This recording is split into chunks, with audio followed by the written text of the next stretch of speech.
My brother proposed to my fiancée, his ex, and it ruined our family. I am angry with my brother, Mark, 26M, after he proposed to my fiancée, Jen, 26F, who also happens to be his ex. For some background, Mark briefly dated Jen last year, in August 2022. Their relationship only lasted a month before he ended it because he wasn't interested in a serious commitment. At the time, I was living in another state, so I had no idea about their relationship or who Jen was. I met Jen in October after moving back to town. We clicked instantly, and after a few dates, we officially became a couple. By December, I was ready to introduce Jen to my family, so I told them about her and planned for them to meet at Christmas. My family knew I was dating someone, but I didn't share many details until I was sure about the relationship. When I showed my parents a picture of Jen, they passed my phone around the table. That's when Mark saw her and lost it, accusing me of being a terrible brother for dating his ex and demanding I break up with her. I refused. I asked Jen about it later, and she confirmed that they had dated briefly, but that it was over long before we met. After a few weeks of tension, Mark seemed to move on, and I thought the issue was resolved. In fact, on Jen's birthday this year, I proposed to her during a dinner with both of our families and close friends. Mark got angry again, but my sisters and I quickly shut him down. The real problem happened this past weekend. Mark had been distant for the last 2 months, and I hadn't seen much of him. Out of nowhere, he invited Jen and me to a family dinner at his apartment, along with our parents and sisters. It felt odd, but since the rest of the family was going, we agreed to attend. The dinner was fine, nothing unusual. Afterward, we moved to the living room to talk. About 30 minutes into the conversation, Mark stood up and said he had something important to announce. He started making a speech about how happy he was to have his family there, then suddenly got down on one knee, pulled out a cheap ring, and asked Jen to marry him. Jen was shocked and told him to stop and stand up. My dad tried to step in, but I reached Mark first and punched him.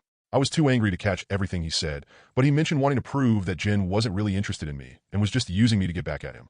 Before things could get worse, my parents hurried me out and promised they would deal with him.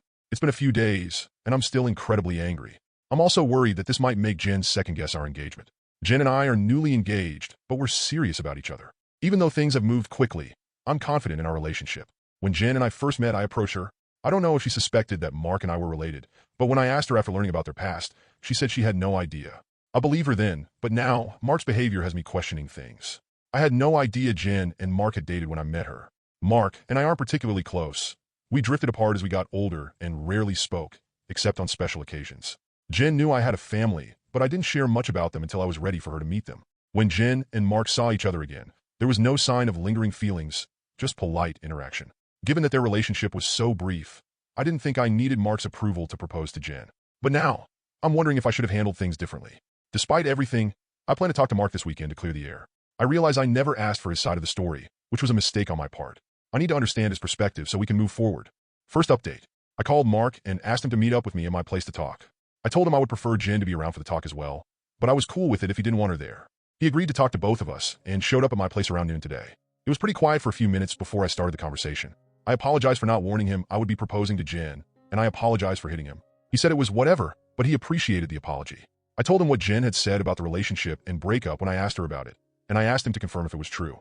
I pretty much said that his reaction throughout the whole thing has been extreme, and I wanted to make sure I wasn't misunderstanding the relationship or downplaying how serious they were. He confirmed that they only dated for a few weeks, and he broke up with her because he lost interest. Jen asked if he was acting like this because he still had feelings or regrets about ending things with her. He said he could admit he thought she was more attractive than when he last saw her, but there weren't any feelings or regrets. He said he just didn't like seeing a girl he dated, even if it was short-term, with his older brother, and as a man, I shouldn't have violated him by pursuing things with his ex. I reminded him that I had no idea they dated, so it wasn't like I consciously did this knowing their history together. He shrugged me off and said it didn't matter. I still should have broken it off. He was adamant that if the roles were reversed, he would have done the same thing, which I doubt. I asked him why he proposed to her if he didn't have any lingering feelings. Basically, to sum it up, he was talking about it to one of his buddies who was around when Mark and Jen dated, and the guy put the idea in his head that maybe Jen knew from the start that we were related and was doing this to get back at him considering Jen had been hung up on him after they ended. He and his friend thought it would be a good idea to test it and see if they were right, so he came up with the idea to propose and see if she dumped me for him. Jen asked him to elaborate on why he thought she was hung up on him, and he told her that he heard she was asking about him following the breakup and still hanging out at the places they used to go to, so it was a valid assumption. Then for her to pop up randomly with his brother affirmed his suspicions.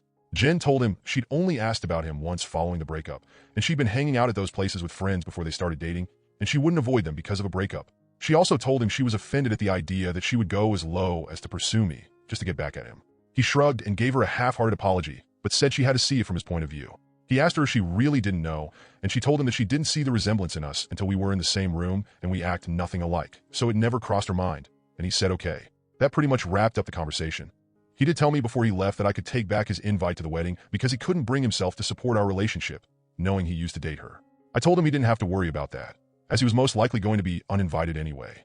It's been a few hours since our talk, and I do feel better. My parents aren't too happy about him being uninvited, but they understood that it was a mutual decision and probably for the best. My sisters told me they knew he didn't have a good reason for being an a-hole, and they don't blame me for not wanting him at the wedding. As of now, I'm going to limit contact with Mark, and I doubt he'll reach out to me anytime soon either. Second update. So I've been in low contact with Mark since our last conversation. I haven't called him, and he hasn't called me, and our only interactions have been in family settings. As it stands, my mom is now upset that Mark is still uninvited for my wedding. It started with a comment made during my younger sister, Sophie, 22F's birthday. Her boyfriend of, I think, for years proposed to her at the end of the night, and we sat around talking about what she envisioned for her dream wedding. She talked a bit about wanting a destination wedding and her ideas for the cake and dress. Then she said something along the lines of, "Teddy, I know Mark's banned from your wedding, but you won't care if he comes to mine, right?" I laughed it off and told her I couldn't get mad about her guest list even if I wanted to. My mom gave me this weird look and asked if Mark was still not invited to my wedding. I told her yes, and she got irritated. She told me she thought I was joking and said I was being unreasonable to go through with banning him from the wedding since he's family. She accused me of holding a grudge, just to be petty. I reminded her that he and I agreed on him not coming. I then told her that this wasn't the time to talk about my wedding since the day was about Sophie, and if Mark or her want to talk about my wedding, they can call me another time. Sophie laid into my mom a bit about trying to make her special day about Mark, and my mom dropped the issue. For those of you who might be wondering, Mark wasn't at Sophie's party because he apparently had to work and couldn't make it. A few days later, my mom stopped by my house and said she wanted to discuss my wedding. She asked me why I was so adamant about Mark not coming to my wedding. She said that I shouldn't be so insecure about Mark and Jen's previous relationship, and that uninviting him was a step too far. I told her that Mark and I mutually agreed on him not coming to the wedding, and he can come to me about it himself if he has a problem with it. We got into an argument, and she said that if I wasn't going to re-invite Mark, then she would not be coming either because I'm ostracizing her son. I shrugged and told her if that's what she wants, then she can toss her invite in the trash because I won't beg her to be there. She asked me if I would really be okay with her not attending, and I told her it wouldn't be the first time she missed an event of mine because of Mark. She said I was being an a-hole for throwing her past mistakes in her face, and she stormed out. I then started getting messages and phone calls from her and a few family members about the whole situation, saying I was in the wrong and urging me to invite Mark just to keep the peace. Jen's also been getting messages from my mom asking her to talk to me and get me to change my mind, but to my knowledge she hasn't been responding. So far, most of my mom's side of the family is standing in solidarity with her and not attending, while my dad and his side of the family, which is only my aunt and uncle and their 2 kids, agree with me and are still coming. My sisters are also still coming to the wedding, and of course Jen's family too. Also, I talked to Mark about it and asked him if he had a problem with not having an invite. He said he uninvited himself in the first place, and he doesn't get why they're making a big deal because he still doesn't want to go. He told me to leave him out of the fighting because he's not involved, and he says he'd tell her the same. As of now, I'm back to being in low contact with my mom, but my dad and I are still on decent terms. I'm still deciding whether I'll re-invite my mom and her family, should they change their mind about the boycott. But the chances are low, and I told my dad this too, which he understands. For now, Jen and I started looking into downsizing the venue since the guest list is significantly smaller. About 2 weeks after she decided not to come to the wedding, she came, stopped by, and said she wanted to clear the air and talk about everything. We agreed and invited her in to join us for dinner. Jen made her a plate of food, and I asked her if she was still planning on not coming to the wedding. She said that while she wants to, she can't get over me not inviting Mark because of a simple mistake. I reminded her that his simple mistake was proposing to my fiancée with me sitting less than 3 feet away from him, and she said it was just a joke. Jen asked her why she wanted to talk if she was maintaining the same stance on Mark coming to the wedding. She said she wanted to talk to Jen, and she was hoping Jen would hear her out and talk me into inviting Mark again. She apparently assumed I was at work, and she'd be able to catch her alone. Jen politely told her that she understood her thought process, but she wouldn't have had that conversation anyway without me present since this is about my brother. My mom made a comment somewhere in the lines of Jen being spineless and unable to have a conversation without me thinking for her, which started a pretty heated back and forth between the 3 of us before Jen told her to get out. She got up and started walking towards the door, and my mom followed her, still screaming at her. By this point, she's yelling about her tearing our family apart. While Jen was unlocking the front door, my mom grabbed her hair and pulled her to the ground, still screaming. She hit her and tried to claw her face, and I dragged her off of her and threw her outside. She banged on the door for a few minutes while I made sure Jen was okay before she left, and called the both of us repeatedly. When I was sure Jen was okay, I texted my mom and told her not to bother reaching out again because we'll never speak to her again. I called my dad and sisters and told them what happened too. My dad was surprised and tried to make excuses, saying she'd been stressed about this whole situation for a while. My sisters say they knew she'd snap eventually since she's always been a crazy by dash, and they said they'd come make sure Jen is okay. I asked Jen if she wanted to press charges, but she declined and said she only wanted to cut contact with her for good. I told her that part was obvious, but she should still talk to the police since she was physically assaulted, but she doesn't want my mom to get arrested. My sisters and Jin's mom came by to comfort her, thankfully, so she's doing okay. My mom is blocked on everything until Jin says otherwise. I genuinely don't know what to do now. Jin doesn't want to go to the police because she'd feel guilty having her arrested over this. But my sisters and I want to convince her to, and I'd at least want documentation in case something happens in the future. Some people were asking questions about my mom and my decision not to be open with Jin about my relationship with my parents. I figure I could give some background on why we're so strained. Mark was the golden child. Mark was my mom's baby boy, and she didn't do much to try and hide it. They didn't spend much time with my sisters, and I like normal parents did with their kids unless they had to, but they'd spend time with Mark as often as possible, like taking him out shopping while we stayed with a sitter, or bringing him home his favorite food and toys from the store when they'd shop alone. He usually got better things compared to the rest of us, like new expensive clothes while ours were thrifted or new toys, just for him compared to old toys we had to share with each other.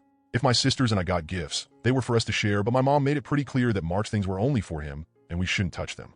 When Mark would screw up, I'd get punished for not being a good role model and showing him the proper way to behave.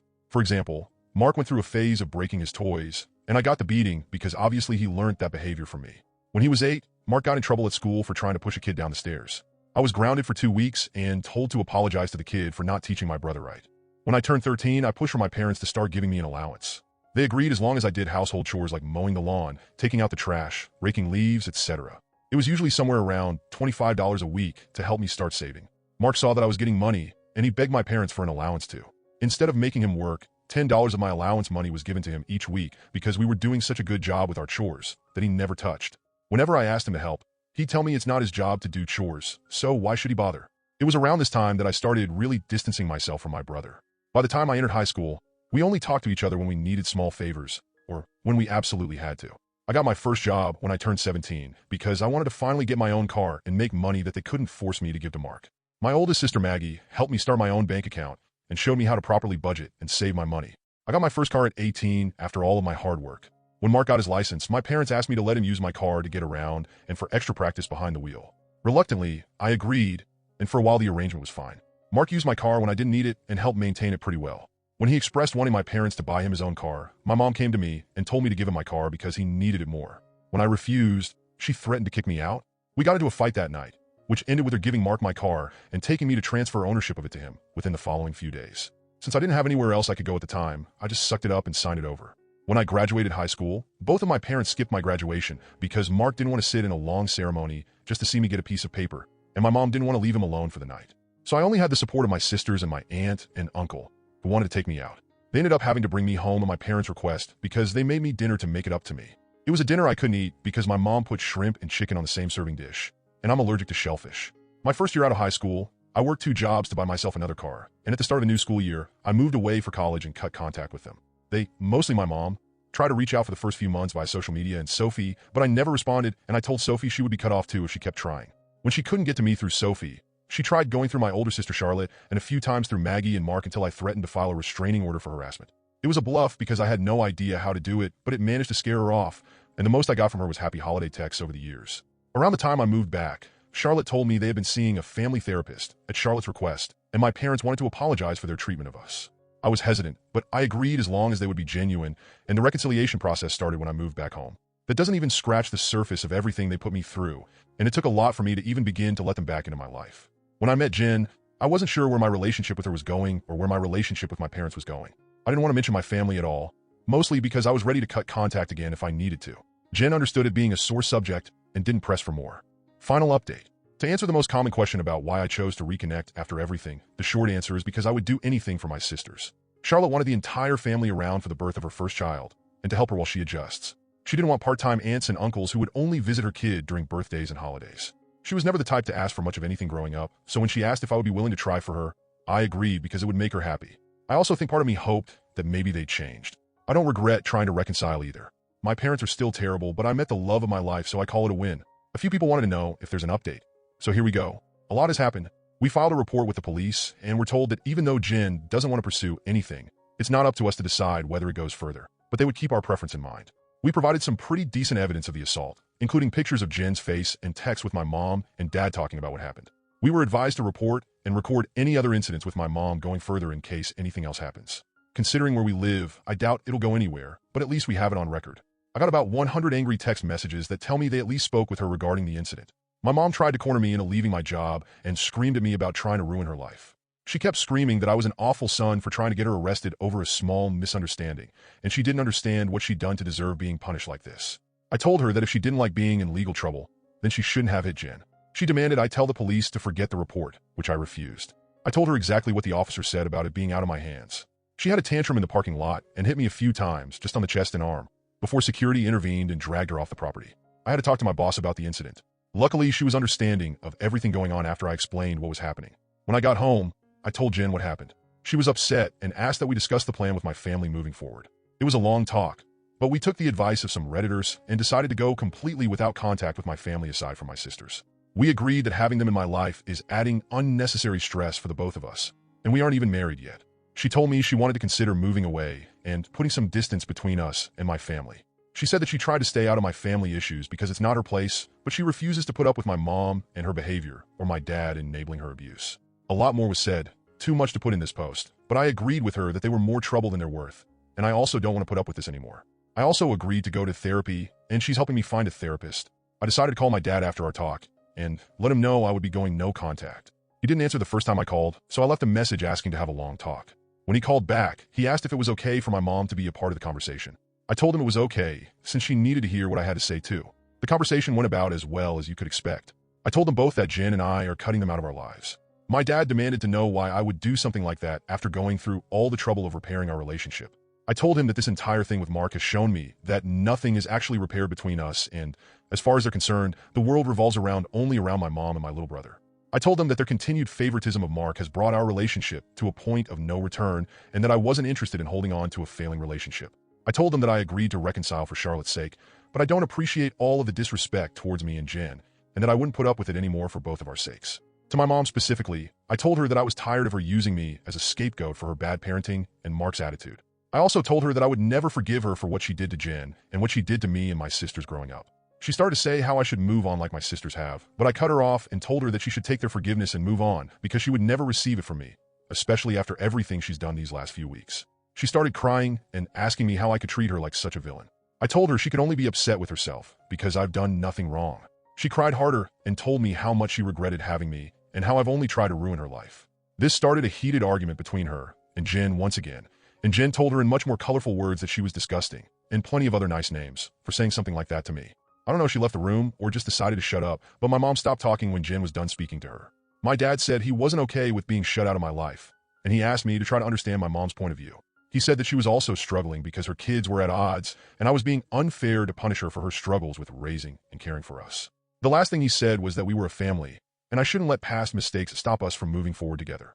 I told him that the only person she ever cared for was Mark and herself, and there was nothing he could say or do to make me change my mind. I told him that it was up to him whether to keep my number, but I would be blocking him and my mom everywhere, and I wouldn't be reaching out again. Then I hung up. Afterward, I sent a long email with a link to my posts attached to my entire family, inviting everyone except my aunt and uncle and my sisters to the wedding. I hadn't cried in a long time, but Jen held me while I cried after writing the email, and she assured me we would be okay. My sisters also reached out to me after reading the email. I apologized to Charlotte for not being able to continue reconciling like she wanted, but she told me it was okay, and it's not my fault I had to cut them off again. The response from my family has been pretty mixed.